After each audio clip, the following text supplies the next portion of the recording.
Speaking of showing some love, this is a player I want to discuss that I have a lot of love for, Sam. I do. Sure. I have a ton of love and respect for.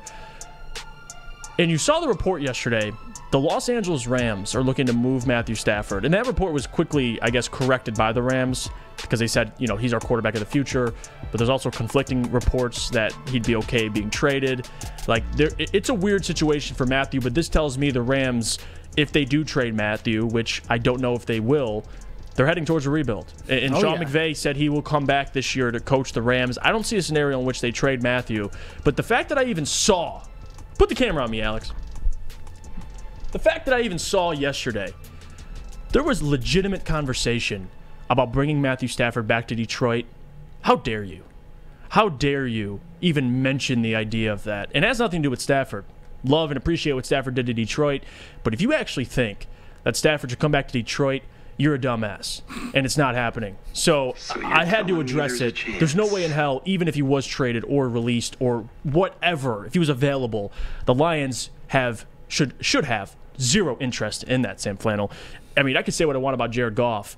There's no way in hell I'm bringing Matthew Stafford back to Detroit. That chapter has closed. It has closed. It seems like he's also on the downswing of his career, too. I mean, obviously, after having that great season where he helped lead the Rams to a Super Bowl in his first year with them, with a loaded roster, by the way. I mean, last season was injury-plagued, and he had 10 touchdowns, 8 picks. And especially looking forward, he has a pretty expensive contract. We're talking about $50 million cap hits within the next few years. And that's not something that the Detroit would want to take on. I don't know how much they would have to pay of that if they did trade for Stafford, but why in a million years would you do that? And here's the problem, Jeff, and I think that we've all ran into this with Matthew Stafford.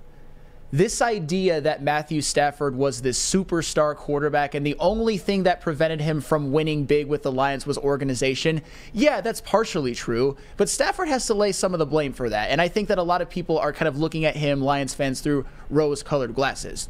Did you know that with the Detroit Lions, his record against teams that ended the season with a winning record, 8-68?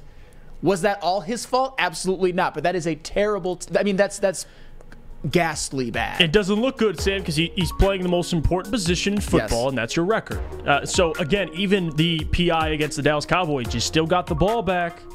Still got the ball back. The game didn't end immediately after that PI call. And so, again, I'm not going to sit here. This isn't a bash Stafford segment, but it's more of a reality check for Lions fans. There's no way this is happening.